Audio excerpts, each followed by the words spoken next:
Maksud saya apa? Ini yang harus dilokalisir masalah tentang Rempang.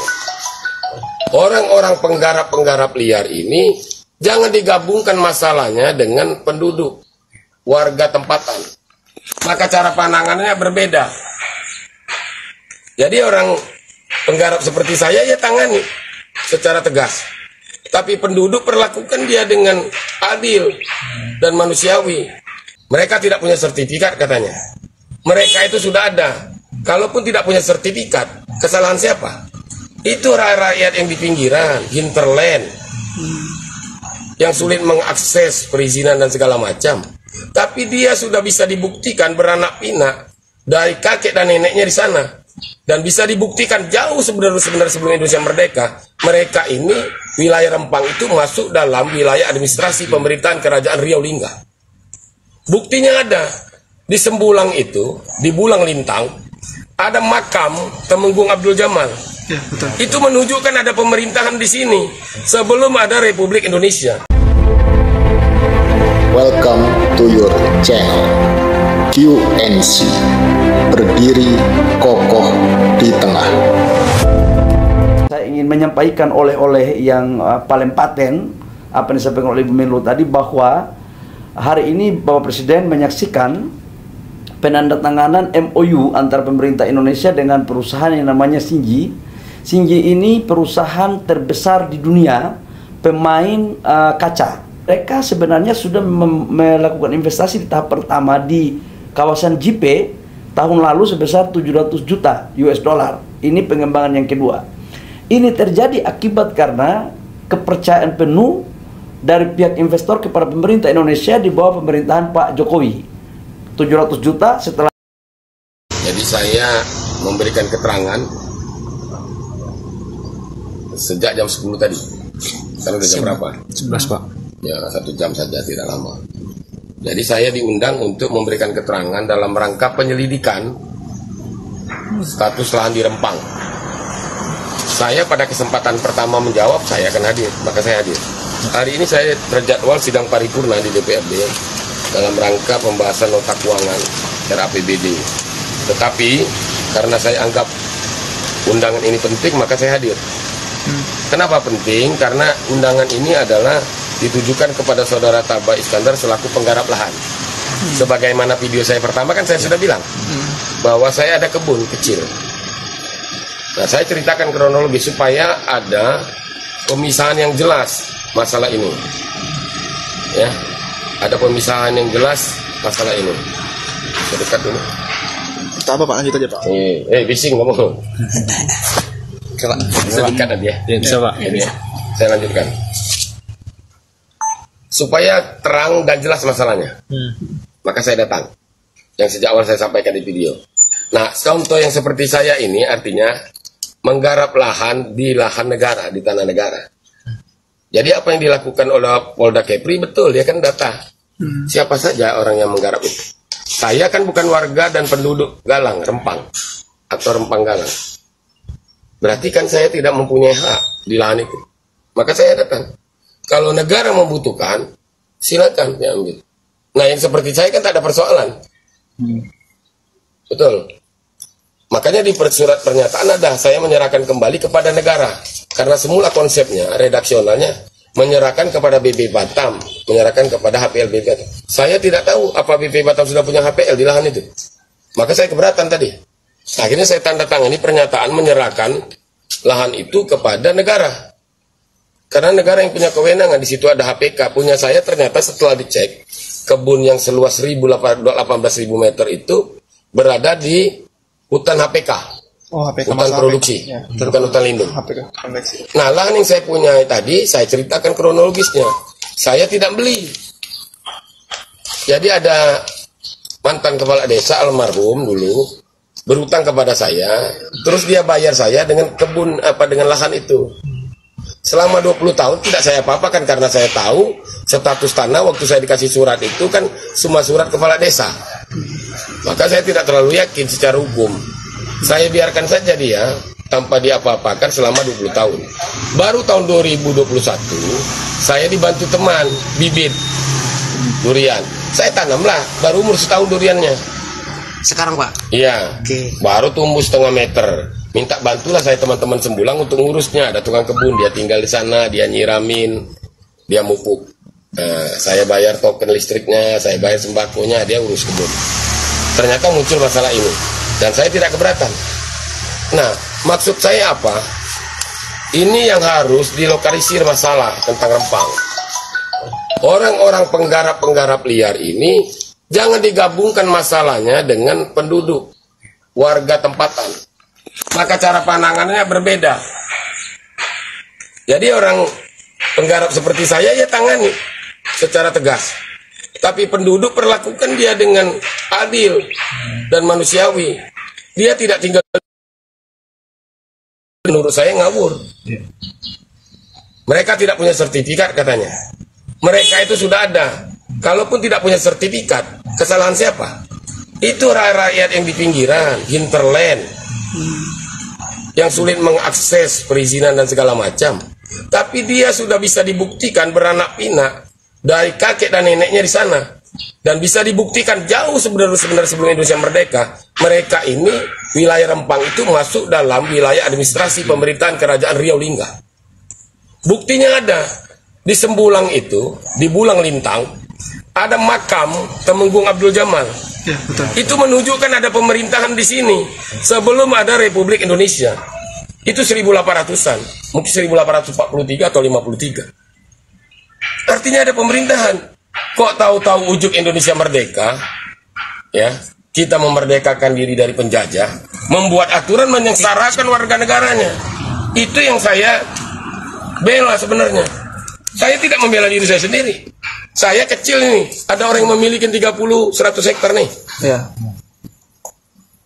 Ini berbeda. Penanganan yang ini berbeda. Yang saya maksud, yang saya bela adalah rakyat Rempang. Penduduk asli Rempang. Itu kan tidak banyak. Lahannya pun tidak terlalu luas. Nah, jadi cara penanganannya jangan digabung. Dipisahkan.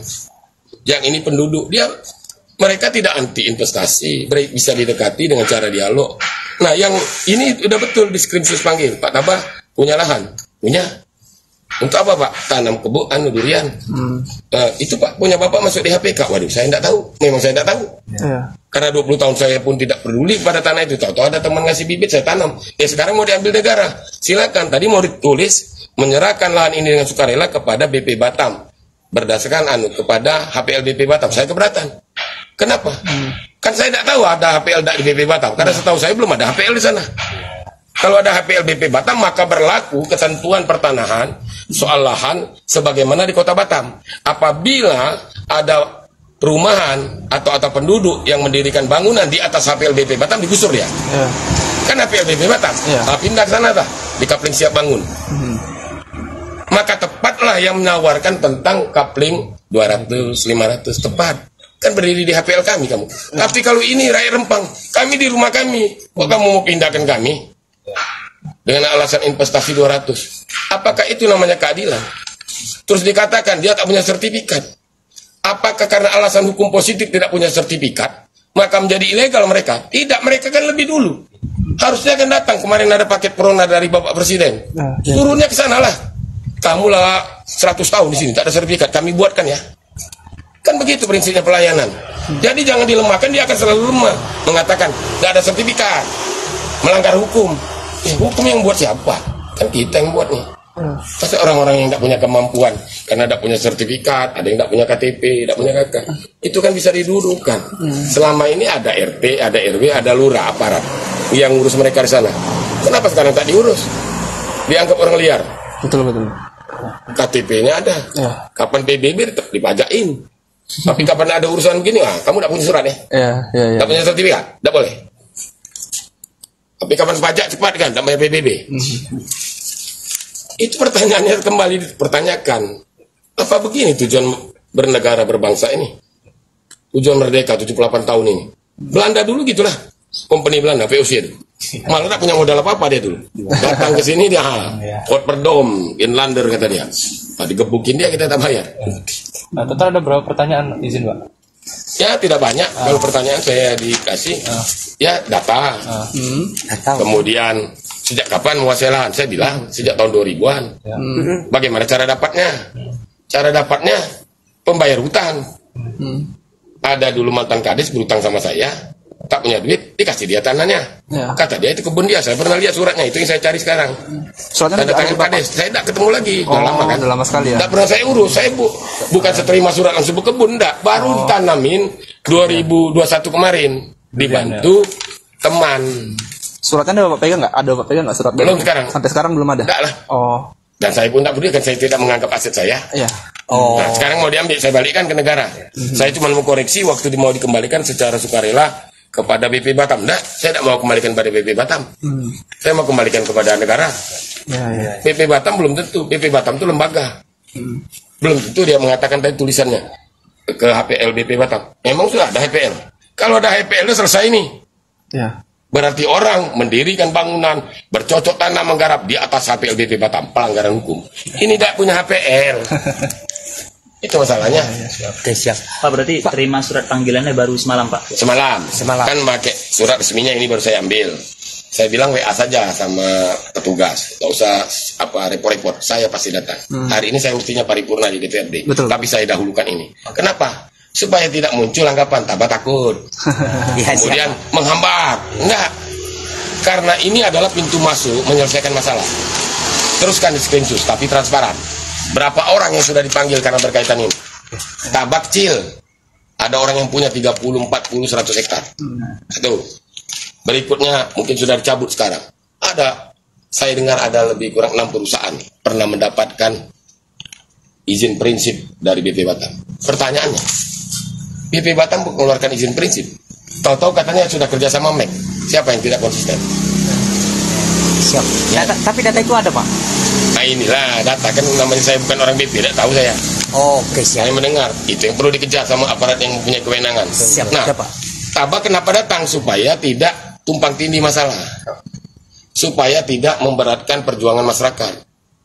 Untuk Tabah sendiri yang katanya menggarap kebun, ambillah. Karena Tabah bukan penduduk asli Rempang. Anda tidak berhak tinggal di Rempang, berkebun di Rempang, karena itu tanah HPK negara, hutan produksi milik negara. Ambillah. Pak Tabah dengan sukarela menyerahkan. Tapi masyarakat saya di Rempang jangan diperlakukan sama dengan Tabah. Dia itu bukan pendatang. Itu rumah dia sejak zaman nenek moyang. Kok ditawari 200 dengan 500?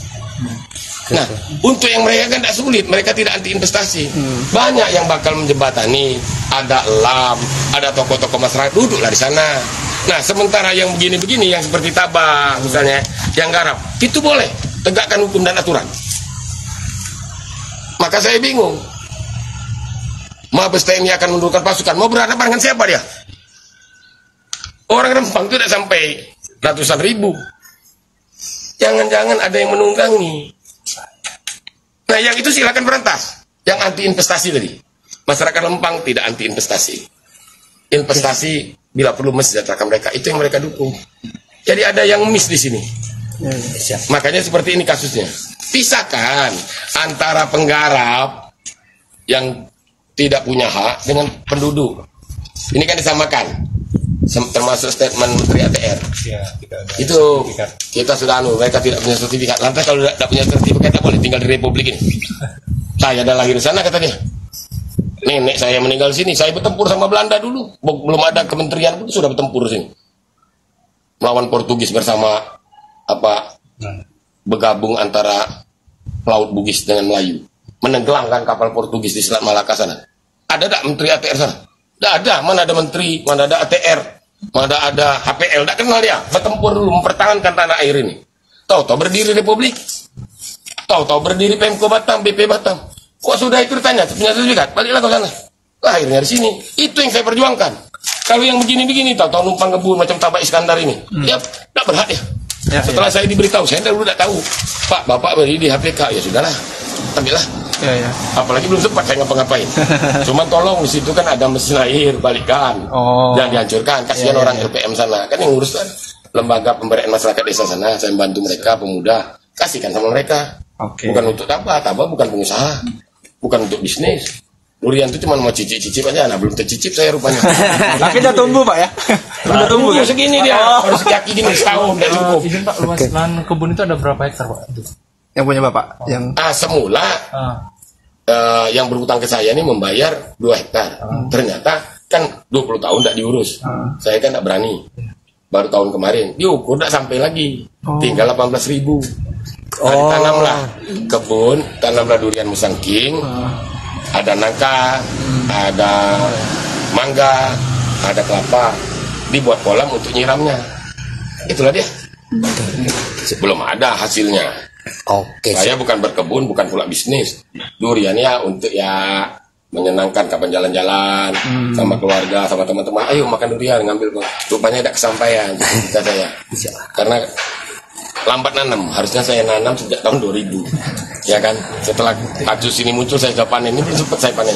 Pak Tanda mau perjuangkan itu Pak? Kan masih masuk lahan HPK tuh masih. Ya, pribadi. Saya tidak mau tercampur baur.